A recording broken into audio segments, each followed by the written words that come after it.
Well, hey guys, really excited for this episode in which we dive into the assessment structure here at Triple F, and it is something that behind the scenes, all the way until we opened up. Starting from when Lee hired me in January 2022, up until September 19th when we first opened up the facility. Uh, it was a lot of me trying to figure out the best way to pull off long-term athletic development in a private facility. And we're going to really uncover exactly what long-term athletic development means, the constraints with having it outside of a school structure, and just all the little mini conversations that led to how we're doing things now and why we believe it's just an incredible way to approach youth sports and youth athletic development. And the reason why it exists the way it is, a lot of the credit goes to this man standing right here, is Dr. Mike Martino, who I consider it's the top three mentor in my life, personally and professionally. And I'm just grateful to know him and just to be able to pick up the phone, call him, and text him and say, hey, does this make sense to you? Is this going to work? Can we really expect to see the results we want? Is this a waste of time? Like all the things that go into training youth athletes and making sure that we're building the system, the infrastructure. It's just so important that to me and to Lee and everybody in this whole facility in this business, that when we are building this thing, that we build it the right way so it lasts a long, long time, and it only can get better, as the months go on with helping our kids and our parents understand, why our approach to athletic development needs to be long term. And so we'll get into all that. That's really the purpose of this call. But I'm going to go ahead and allow Mike to not only introduce himself just a little bit and kind of where he's at, but starting off with just how we know each other. Mike, if you just want to share with the audience here. Sure. So it's great to be here. I think the big thing is that Rich and I have known one another for quite some time. And Gary Schofield, who was at GAC and hired Rich at Greater Atlanta Christian and brought him in as an assistant strength coach, which then performance director was his ultimate role. And then he moved on to Triple F. Well, Gary and I have known each other for over 20 years. Have been highly involved with the National Strength and Conditioning Association and also the National High School Strength Coaches Association. My journey started, over 40 plus years ago in sports. I am 57 now, and I've been involved with sports performance ever since I was a little kid. I was a nationally ranked age group swimmer and then became a world-class swimmer, and then moved into the coaching realm and coached Olympic athletes. And then as I worked on my degrees, my PhD in performance physiology, exercise physiology, molecular biology, nutrition, I then actually had the opportunity to be at Alabama, and that's where I did my master's and my PhD. I coached while I was there for part of the time, and then I actually moved into teaching, and that's what's led me to my teaching career, and then also the sports performance. So here at Georgia College, which is in Milledgeville, Georgia, we are a small public liberal arts college. We have a special mission here. We're trying to prepare students to go out, be well-rounded professionals, highlight the soft skills that make people successful in the professional fields. So our students really come in and go into physical therapy, occupational therapy, athletic training, sports performance, strength and conditioning, personal training. So we have three distinct tracks here at Georgia College. And over the years, my experience as an athlete and then also as a sports performance coach, I have guided this curriculum and our graduate curriculum to work with athletes. So behind me in this image, you can see our basketball arena, but I'm going to move to the side really quick because this has developed over time. And now with technology kind of getting involved with, with the sports performance arena, and I think Rich is kind of at the forefront of this. He and I have in-depth discussions about, his plyomat and force plate technology, motion capture systems, analyzing, evaluating athletes. So here at Georgia College, our program literally is assessment. So you can kind of see here, get out of the way. feel like you're a weatherman right now, Mike. Programming and monitoring. So our program is designed around assessment, programming, and monitoring. And I think assessment will be a big discussion point that we talk about today in this Mm-hmm. podcast because it's critical. If you have young athletes, the first thing you need to do is evaluate them. You have to have assessments, and then the assessments need to be valid and reliable. This is what will really kind of help you see where their strengths and weaknesses are. Everyone has strengths and weaknesses. NFL players have strengths and weaknesses. With the assessment that you guys are offering at Triple F, it really allows those young athletes to find from the very beginning of their careers where their strengths and weaknesses are. So with that, as you do your evaluation, your assessments, you can then start to design the program specifically based on that assessment. Too many programs that are out there are just canned. There's not individual needs associated with it. So what we call a needs analysis, where you're going to look at them from a movement perspective, you're going to look at them from a physiological perspective, and you're going to look at them from an injury perspective.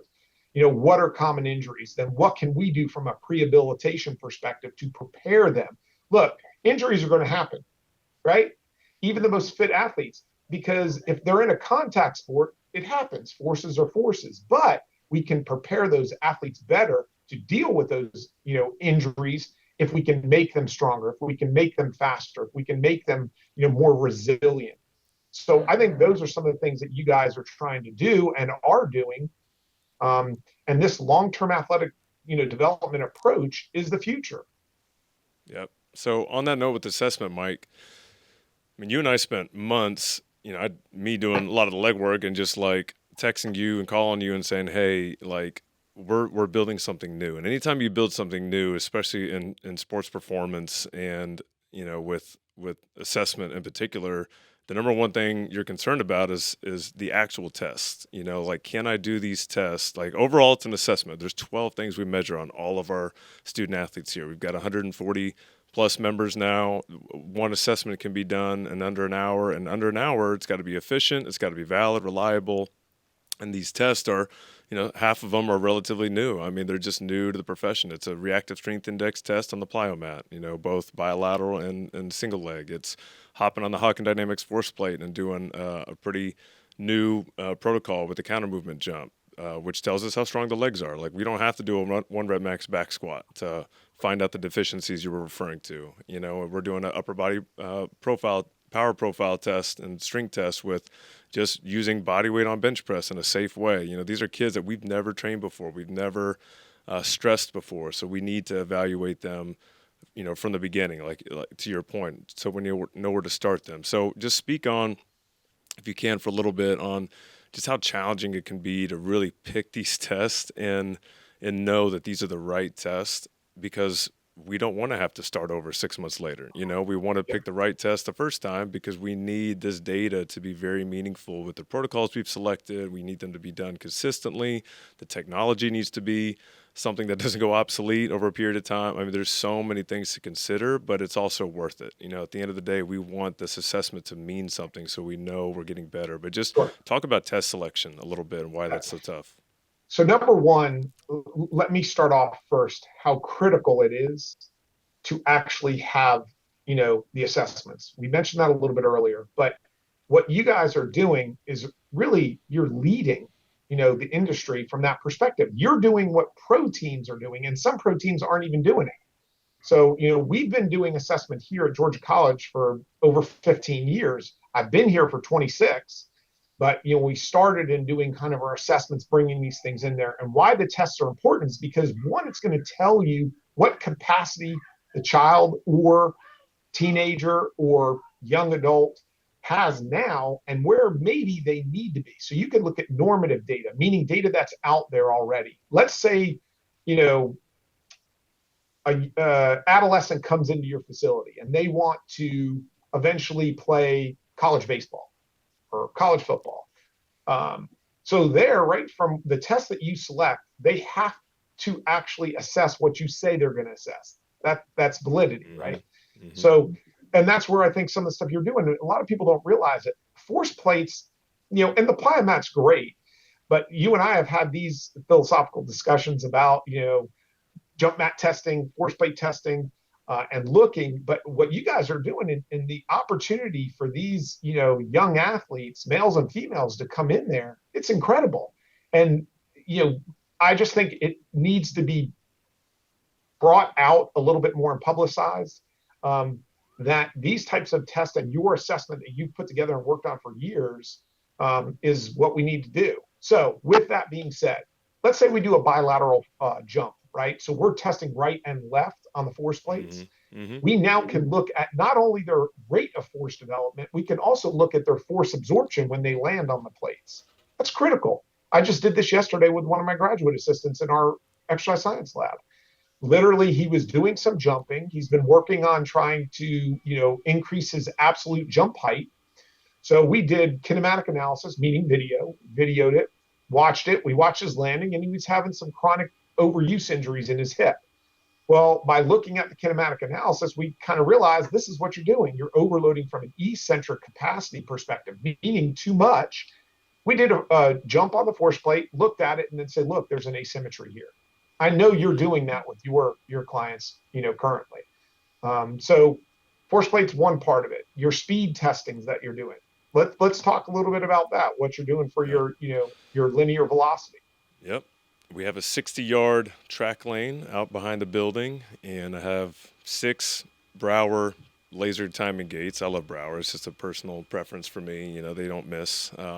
And That's what we we set use. them up at the 5-yard mark, the 15-yard mark, the 30-yard mark, the 40-yard mark, and whether we do a manual start at the beginning, which is what I do for assessment, or on a training day, we're just having them kind of roll and do a fly at the beginning. I Yep. mean, we're getting such great information on one run, and of course we have our set warm-up protocol, and they do really just 2 or 3 sprints, that are 40 yards in distance. And I tell the kids all the time, like, I don't really care about your 40 time. Like, I don't, I care about all this other information I'm getting. But, like, this is a great distance to find out all that information. And then because we're collecting it in our own really protected way, like, it's going to mean a whole lot, as time goes on, when we start really understanding who's fast, who needs work, who ends up being the accomplished forward, soccer forward, or collegiate lacrosse player, like understanding at the age of 12 and 13, like this normative data you're referring to, that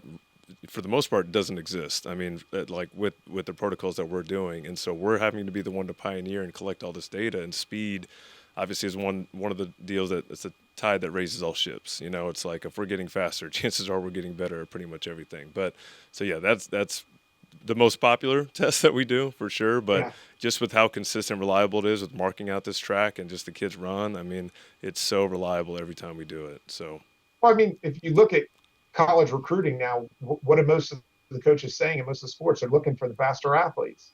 yep, I'll teach them the skills in certain areas. They'll even say, I mean, yep, Urban Meyer has said that. Nick Saban has said that. Kirby Smart has said that. I mean, yep. I can't so tell you how many times we've had juniors, football players, especially wide receivers and DBs, mainly wide receivers that are popping up in my mind, who say, hey, coach, such and such school really wants to make me an offer, but they said I have to run a 4.3, or I have to run a 4.4 at the camp that I'm going to. So it's putting a ton of pressure on them to perform in this one, quote unquote, combine at said university, in order for them to get a scholarship. But like, these coaches who get so many talented kids come across their desks, like, they're really wanting that one quality to set them apart, and they're willing to hold that above the kid's head. So I think it's unfair. I think there's so many more things about a sure. kid that make them a great fit, obviously, but I get it. I understand where they're coming from.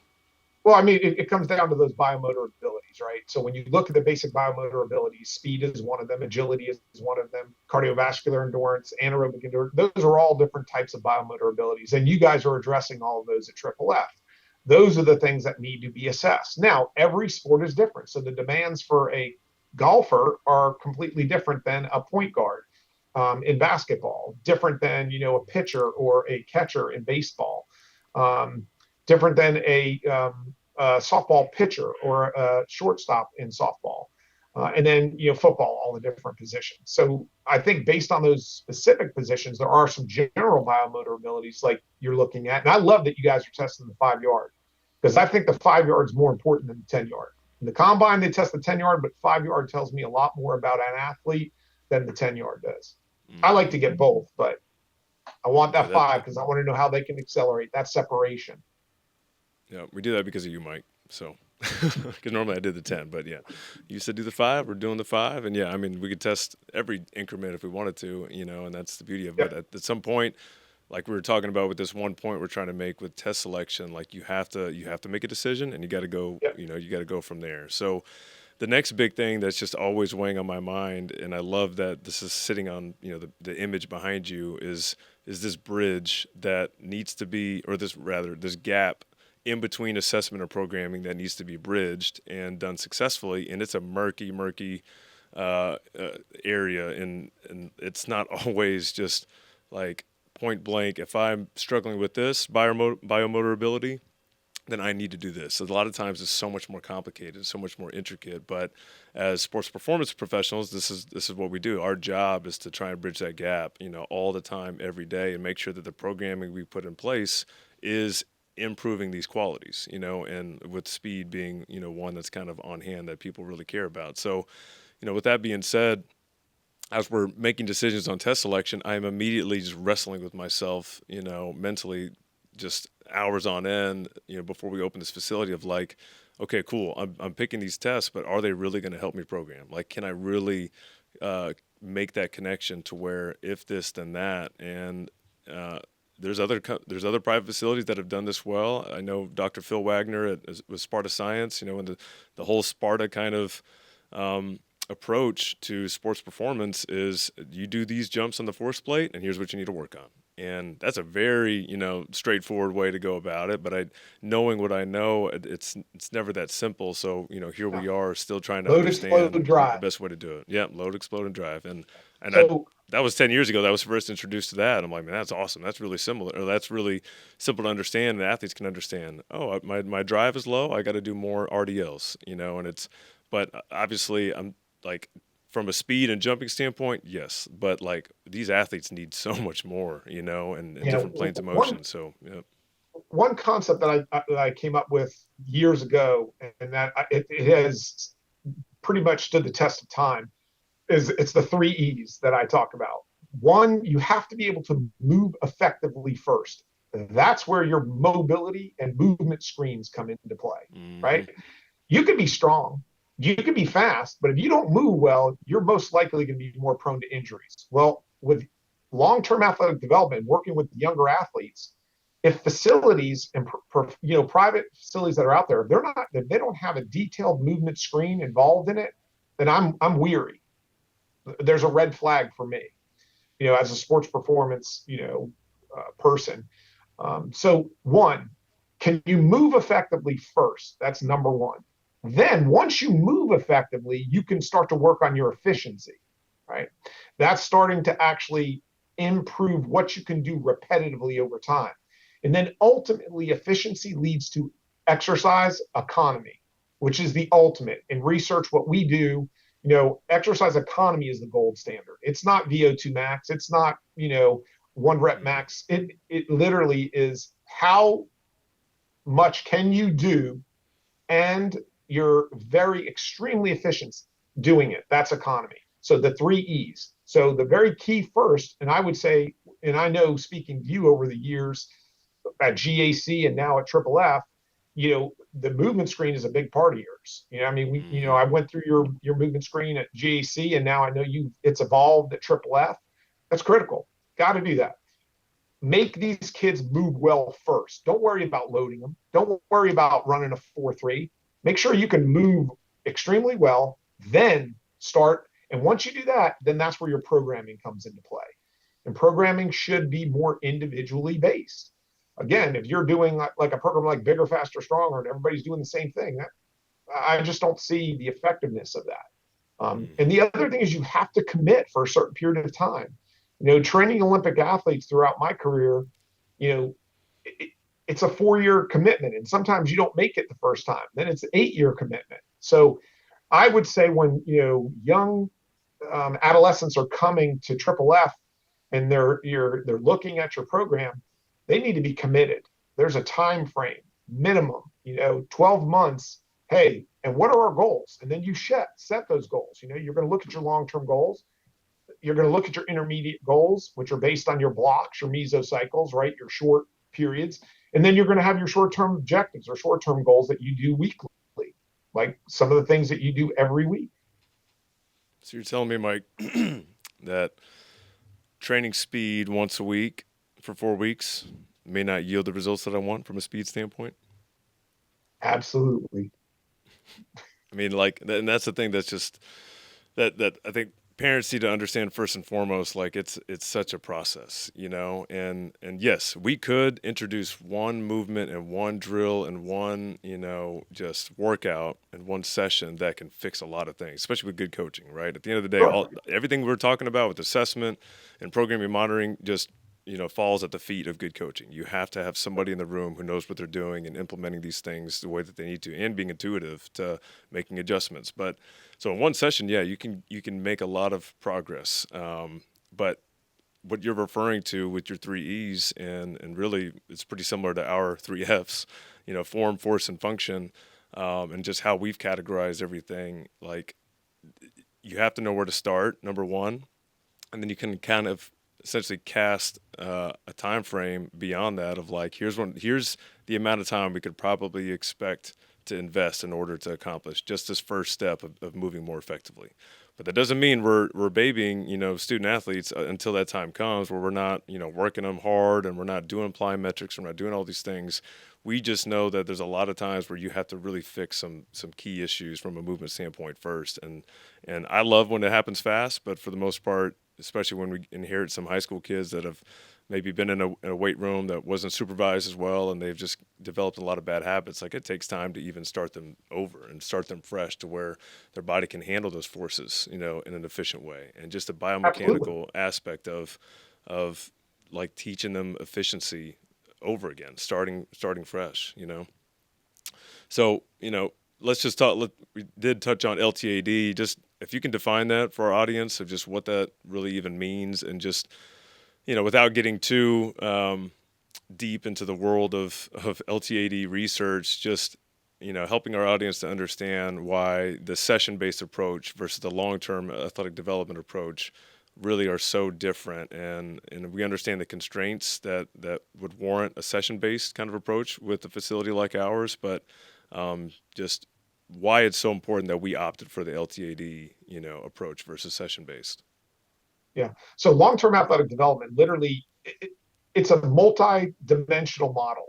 And it's been developed in different countries. Australia has been kind of a leader in that. The UK has had some ideas. Canada's had some ideas. The US has some ideas. Um, Most of the European countries have it. But the big thing is that you look at it from a developmental perspective and from a holistic perspective. So there's even a mental side of it. There's a physical side to it. So over time, you wouldn't take, let's just use an example. I love analogies. Let's take, you take a young kid in there, right? And the kid's more developed from a biological age perspective, not chronological. Mm-hmm. Chronological is actual time. Biological, they're an early mature, right? So you might think, oh, I can make this kid, stronger. I mean, my kid's, in fifth grade, and he's already squatting 200 pounds. But the problem with that is, how is he moving, and what are we actually exposing them to or her to, because we've not used this long-term approach. Sometimes you literally have to pull on the reins when you're using an LTAD approach, and it usually is done by an assessment protocol that you use over Mm-hmm. time, and then you say, okay, look, you've gotten to this point, now you can move on. I'll give you an example of one that I use just from a movement perspective, which actually is for a loading perspective. So I would like to see more athletes overhead squat first before they back squat or front squat. Why? Because not everybody can overhead squat. But if you can overhead squat, you can always back squat or front squat. So why wouldn't I try to teach everyone to overhead squat more effectively? Then when I do load them over time, it's safer. I mean, that's just common sense, but a lot of people don't use that approach. Yep, and LTAD requires like monitoring, as we're going to get into. It requires Absolutely. the periodic reassessment of, are we making All the progress? And biomotor abilities, yep. all the biomotor abilities. I'm making it one dimensional right now. It's three dimensional, right? Three dimensional is where you do one thing and then something else affects that, which then that affects something else. Hmm. So let's say you train a triple F, but you like to eat Domino's pizza every night. You're probably not getting the nutrition that you need to actually make the differences. Well, that's going to affect your recovery. Then that recovery is going to actually affect your performance. And that's going to go across the board. That'll affect your speed. That'll affect your agility. That'll affect your muscular strength. That'll affect your muscular power, your explosive power. So, yeah, LTAD is more of a three-dimensional approach. Yeah, and that you just got me kind of just thinking about my whole career. Like it was like flashbacks of me being a strength coach, but knowing there's so many other dimensions to athletic performance that like I didn't have control over, and you can't help as a good practitioner to feel like just disappointed by the lack of influence you have in these other areas of nutrition and sleep, because you just know no matter how hard I work, if this kid's going out, every Friday, Saturday night and drinking, and we're trying to win a game, in a month from now in the preseason, like everything impacts their performance to the point where like how involved should I be? Like what else can I be doing to make sure that that happens? And it's starting to get to a point now where it's just at the highest levels of sport, it's almost normal for like with the whoops and the wearables, and even in South Carolina, Molly Benetti with the women's basketball team talks about monitoring their menstruation cycles, like just making sure that Absolutely. they're training differently and better on certain days versus other days. And it's just like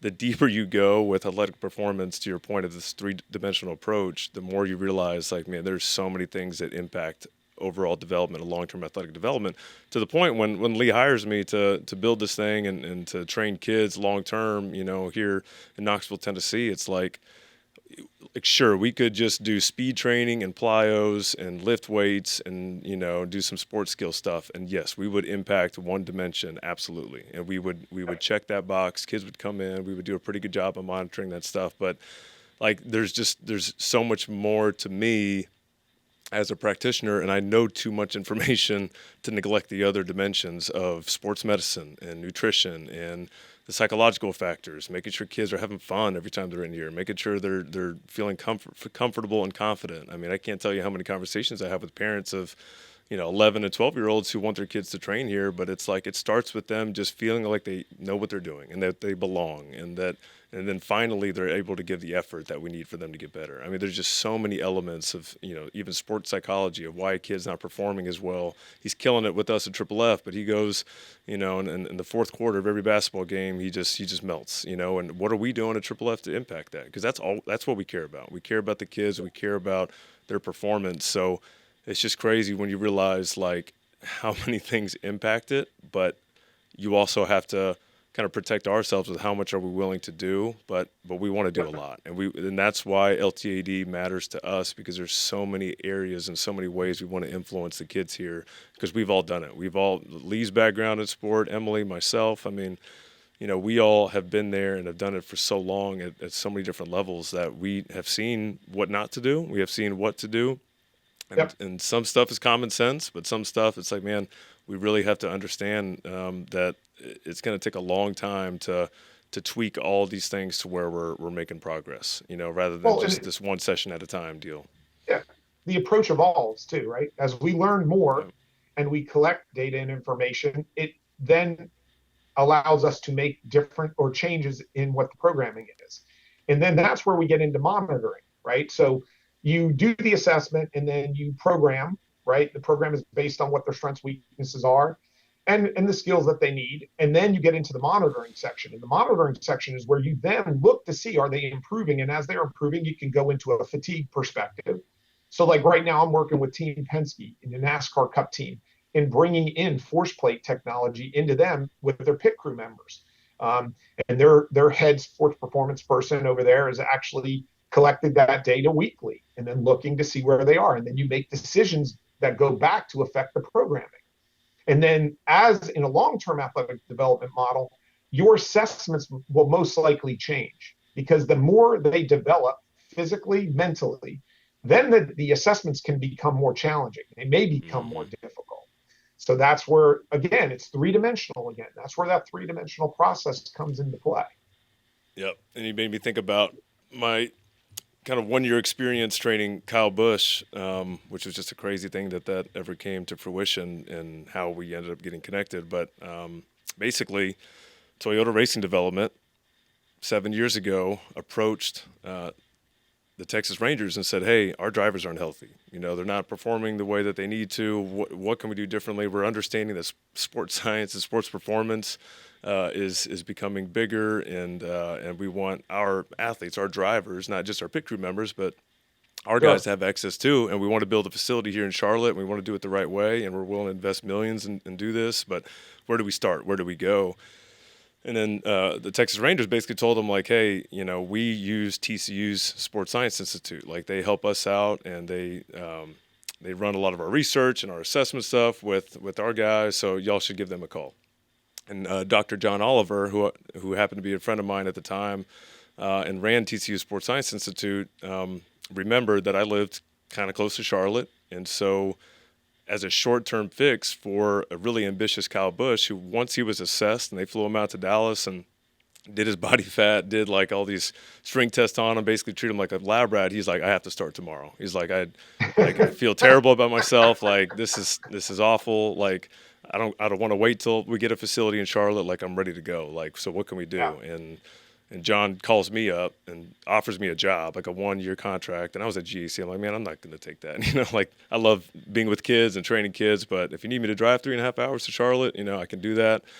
And, you know, it all started with assessment, right? Assessment was the first piece that when Kyle started to see these numbers was like, I have to be better. And I'll never forget the first conversation we had when I drove up to his house in Charlotte and did a few more assessments with him, more like in a mobility thing. But we, you know, got our first workout in.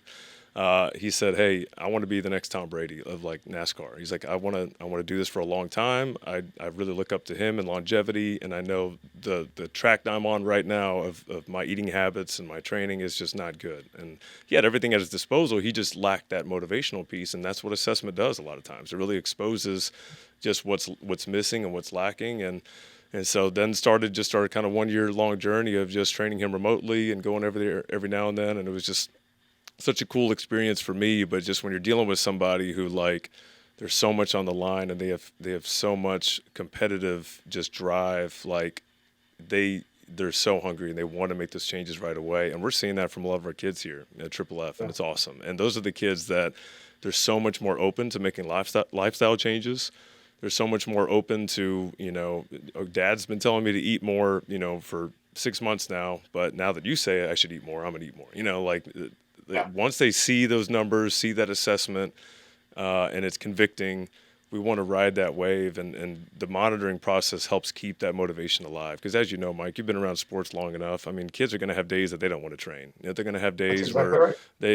they don't care anymore. They're not motivated. They're not competing well. And really, like, our in-season approach too that we have to educate parents on is like, we want to continue monitoring even while you're competing. We want you to keep training with us even in season, because a lot of times if your kid's performance on the field isn't great, like, they need something else to feel like they're making progress in, you know. And that's so important for young kids who are like, everything's measured these days, you know, their rankings, their scholarship offers. And so it's like, man, just keep training, keep developing. You know that you're always investing in yourself, and that doesn't stop in season. And I know I'm kind of going off a little tangent now here, but like, it just, that's where my mind goes when we talk about monitoring is like, you know, Kyle, once he was invested and committed, you know, day one, he needed to see that he was making progress, you know, and the kids Yeah. are the same. So what are we doing an assessment wise to make sure that motivation stays there? They're seeing progress. And that's why Gary and I, we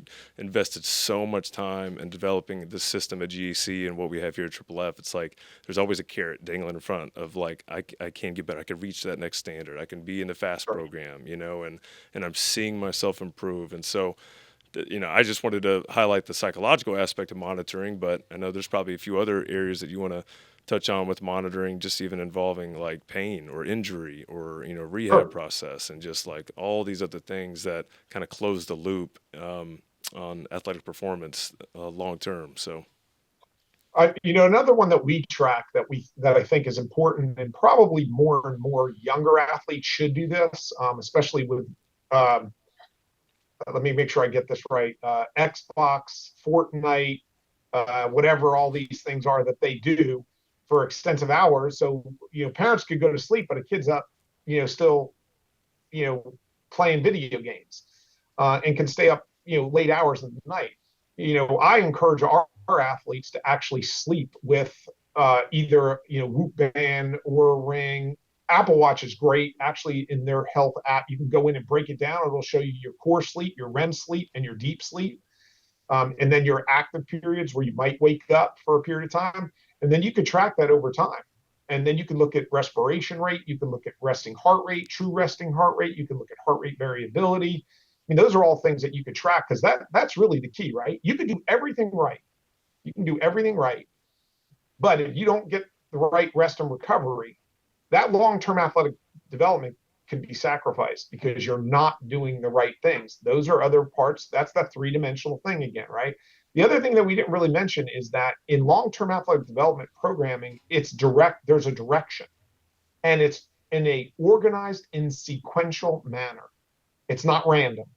How many times you could ask people or parents, you took your kid to a trainer or you took them to a facility and you show up and then they just put the workout up on the board? That's random. Are you going to take your money and just randomly invest in something? I, I don't think so.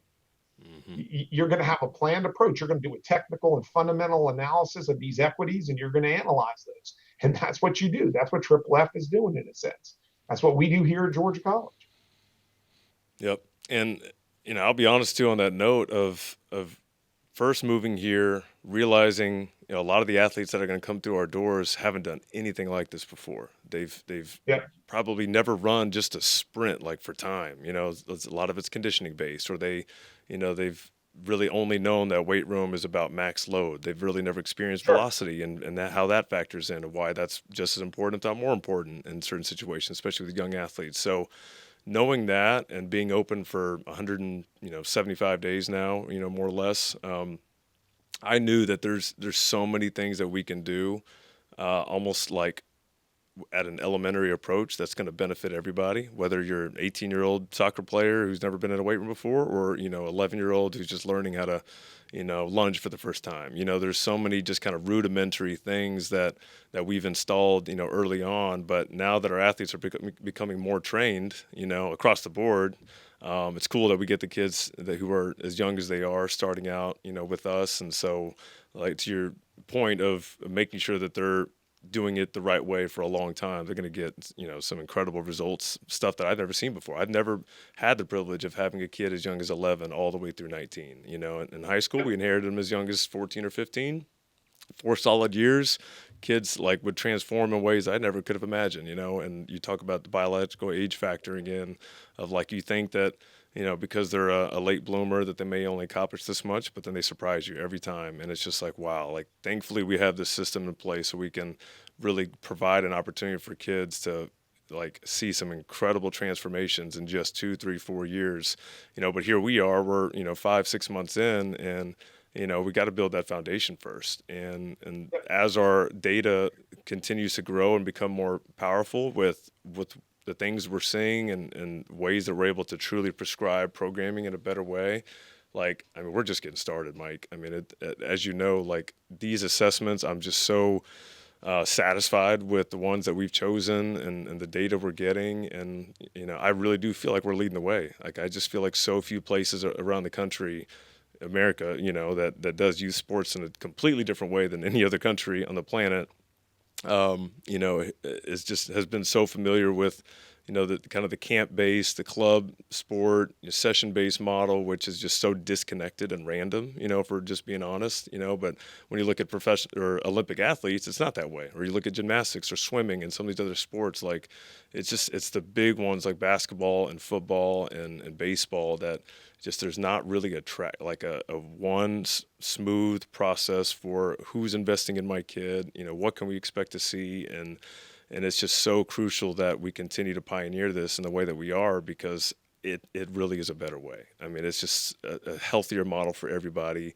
And I think it's just a better experience for the kid overall. I think that we're going to see less burnout by the kid. I think it's going to allow us to see kids, prevent injuries at a better ability. Not that you can prevent them entirely, but I think we'll just have less issues with that. And I just think overall, from an experience standpoint, kids are going to be more satisfied with their youth sport experience because somebody's been investing in them and with them for a long time and helping them along the way. That Well, just doesn't really yeah. exist. I mean, that just doesn't happen very often. And you're lucky to get this one trainer who's moved on and that kind of thing. So I'll let you comment on that. And then I'm going to ask you a specific question just kind of regarding school systems and why, because of our model, it really is up to the schools to help pioneer this as well and make this better. But I'll let you comment a little bit on, just a private facility, just model, and kind of what we're doing, and then we'll kind of transition to schools a little bit.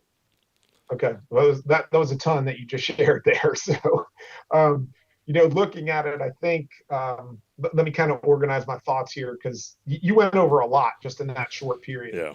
Um, you know, when we look at it from the perspective of a parent, you're a parent, I'm a parent, my kids are a lot older than your kids.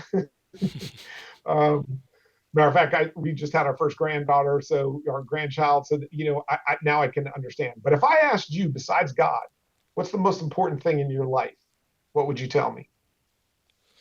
Training athletes, or I mean, other than my family, I guess my family Your first, and family. then Boom, but that's but it. like my Right. profession, So I guess the hours your would speak family, otherwise. though. What I spend the most time doing, but It's family, family, yes, right? It's family. It's your yep, children. You would do anything for your children, wouldn't you, Rich? yep, absolutely, So I think any parent would do anything for their child. So now when you think about that, you're going to do anything for your child, then do you want your child just going somewhere that they're just doing random things with your child? No. no, not You at all. just like you have a financial advisor, you need to have a sports performance, coach, facility that actually has an organized, systematic approach that's going to do the best thing for your child. So I think about when you were talking about all that stuff, that was resonating in my mind, saying, Hmm. this is why this is so important. It can't just be based on somebody's experience. I'm not going to send my child just to a professional athlete. I'm going to vet that professional athlete. I want to know what's their background. Why are they doing what they do? Right. And that may be part of the problem with, like, we're talking about schools, is maybe it's not organized enough from the perspective of what are they doing. We used to have like a presidential fitness, you know, test and Hmm. fitness gram and all these things. And then we kind of went away from that. And at least it was organized to a certain extent. And then they did away with PE in certain schools. That's part of the problem, right? And then look, if physically you are sound, you are in a much better position to be in a better mental state, right? So Hmm. that's just one part of it. Here we go back to the three-dimensional stuff. So you guys are working on all of those aspects. You're working on the physical, you're working on the mental. And I believe in triple F, it really should have been quadruple F because you have faith in there also. And that faith is critical, right? That is what guides you. So I didn't want to throw you under the bus there because I would have said, what's the most important thing in your Yeah, yeah, life, yeah, Rich? And for I sure, know you would have said the Lord absolutely, first, and then it would be your family. Then it's your yep. profession. So, when you look at it from that approach, we got to do the same thing with our youth. We've got to start guiding them a little bit more and Hmm. doing it in a very systematic and organized way. So, So ideally, Mike, this would happen, in the school systems, right? Ideally, like middle schools, elementary schools, high schools would have a phenomenal kind of athletic development, system in place, and some of them do. Like some of these schools, like I kind mean, of like growing up what in you had at GAC, kind of exactly, what you growing up had in at South GAC. Texas, I like South Texas. First of all, is not a perennial, youth sports, just part of the country. And a lot of that just has to do with just uh, demographics a little bit, but also just there's not a whole lot of professional sports teams around that area. Like sports isn't like the most important thing, and it's significant in families' lives and their lifestyles. But talk about just performance, performance output and getting the most of my individual performance as a youth athlete, it's just not something that people talked about or invested in. I mean, at the end of the day, it's like someone has to invest in it, time, money. They have to get the right experts in place. And so, in the school systems I grew up around, there's like to say that there was a high school strength coach would be laughable. And it's now come a long way. There's a couple that are now in the Corpus Christi ISD system, and Doug Bull was an AD that kind of helped pave the way for that and get some actual strength coaches hired by these schools and in the district. And of course you have to do it for everybody, which is awesome. But like moving to Atlanta and meeting Gary and just realizing that there was two full-time strength conditioning coaches just for the high school at GAC, and that was almost normal in that area. I mean, Westminster had two, St. Pius, Wesleyan. Lovett, like all these other just high-level private schools and public schools. I mean, the Gwinnett County alone is 17 7A schools, and almost all of them, they have 2 to 3,000 students, but they also have, 2 to 3 full-time, strength conditioning coaches, sports performance people who are certified, educated, and it's not a surprise that Atlanta produces as many, youth athletes as they do in Georgia, Florida, California, certain parts of Texas, and it's because there's structure there, there's a system there, and it's Yeah, happening in the schools where the kids already are. So this is the first time in my career where I'm not inside the walls with these kids, as part of their daily routines. Like I don't see them at chapel, and I'm not seeing them, for homeroom and on a mission trip, and in the collegiate setting, see them in the dining hall or like in the training room. So, coming from an environment where I'm so used to just being around these kids so much more to now, really the next best thing is having a long-term partnership with these kids, but it's before school or after school. I will never neglect the fact that the best way to do all of what we're talking about is within the schools where the kids already are as part of their normal routines. And that way they still, do have the time and wherewithal to do other things after school and get into sleep, but that just doesn't exist. So it's this constant kind of just collaboration with parents of how can we make sure your kids getting here as much as they need to, knowing that they're not getting it at their school systems, yep, or that what they are getting at their schools isn't enough, and just making sure that we're not overdoing it, but it's really the best thing for the athlete. And yeah, if you just want to speak on just the need for schools to step up, but then realistically like how long something like that will take in yeah. certain communities. Well, I think there are challenges within the public and private school systems. One is the social demands. So that's the one nice thing about a private facility is you don't have the same social demands. The Yep. demands when they're strict, they're in there, they're going to class, right? One after they don't have a lot of time. At GAC, you guys used to have it organized where they would come in at a specific time. Yep. But then you have to go somewhere else. If you've got it in the middle of the day, a period, then you Yep. got a class or you got a test that day. That's stress. That's added stress. In kind of an environment like Triple F, you get to kind of remove that because in a sense they come there after, and Hmm. now it's a way that it could be an avenue for them to deal with some of that stress and to help them. Because I'm going to tell you right now, Good point. Hmm. and mental issues and anxiety is huge right now. Um, I've done some informal surveys, even here where I teach, and then when I travel and I go and I ask young people and I work with them, how many of them suffer from anxiety? That's a huge part, right? So Yep. I think in schools, that social demand actually makes it challenging, right? Hmm. Oh, I got to Hmm. dress a certain way. I got to have a Yep. certain phone. I got to do that. So that's a challenge, I think, within schools. That's also, yes, it needs to be more organized, but there aren't the financial resources there in many cases. So Hmm. that's where sometimes private facilities like Triple F can come into play and actually, be beneficial and serve, a vital role to the surrounding community. Yeah, that's such a good point, Mike. And as we're kind of running short on time, I wanted to absolutely finish on the most significant part of just our relationship, yours and mine, and what impacts these kids the most is really their faith life. And we finally started a Bible study here on Monday nights for our kids, and we're averaging about 40, 45 that are coming, middle school, high school, bring a friend, and we have That's pizza, awesome. and we just really just pour into them.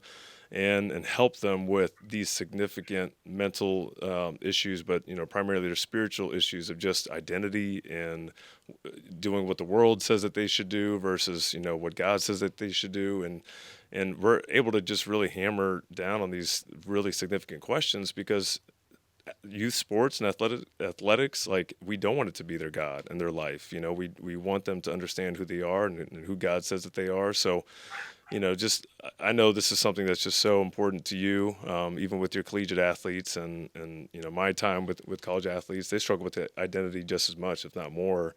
And I wanted to at least mention it, as we wrap up our time here, that you are somebody, a man of faith that cares deeply about our athletes, and it just this it seems too simple to say, but it solves a lot of problems, with kids and sports issues, and it really helps clear the air from a motivational standpoint because they finally have a why, Yep. and they finally feel confident and safe and have purpose, and it just allows them to truly thrive, when we can help them overcome a lot of these mental and spiritual barriers, and so if you just want to comment about, your experience just even at GCSU, over the years, and just kind of summarize, how you've approached helping athletes with growing in their faith life as well, and we'll kind of finish up with that. So.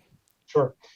So I think it's the foundation of everything, right? So it's ironic that we talk about it last, but really it's the foundation. So Yeah. just like we build an athlete from the foundation up, well, that's below even the foundation, the athletic foundation. So that faith foundation is everything. I mean, I can do all things through Christ. We can do all things through Christ. So that's where that giving kind of mentality. We talk about the Beatitudes and helping others. More people that are faith based have a tendency to help others. So, I mean, that's just research. So I think by doing that and helping those, kind of growing young adults, you're giving them the foundation to actually excel. I mean, I see that a lot at the college because we're at the next level. When Hmm. they struggle, and I've had athletes in my office, that are suffering from depression, and it always comes back to faith, and then talking about the value and how you are a treasure on this planet because God is invested in every single one of us. Hmm. That's awesome, Mike. Just super grateful for you and our friendship, and not only professionally how you go about developing athletes, but just personally how you care for them. That's definitely one of the main reasons why I consider you somebody that I look up to, and I'm just excited to have you up here to come visit. Hopefully soon. I know we tried to plan it a few months ago, but you and I were pretty busy people, so it kind of fell through a little Yeah, bit. But what's the commute like for you? 5 hours, I think it's about something like five. I that. calculated. I think it would be under like probably like 4.5, 4:45. But that's pretty tough because that's one way. Then then Yeah. coming back. You got class. I've got the businesses on the outside. I got the sports performance here. So yeah, NHSSCA, and then a grandkid on top of that. yep, So well, we'll make it happen, and definitely want to do this again, Mike, and just continue to talk through just how we're growing and developing as a business. But like there's a lot of uncharted territory, with how we're doing things with long term athletic development, and yep, we're just happy to have you in support of that. So just grateful for you, and thanks for coming on the call. yeah. I appreciate it, and you guys are doing a great thing up at Triple F. Keep it up. Keep helping people. Yes, sir. Thanks, Doc. Appreciate it. Anytime, my pleasure.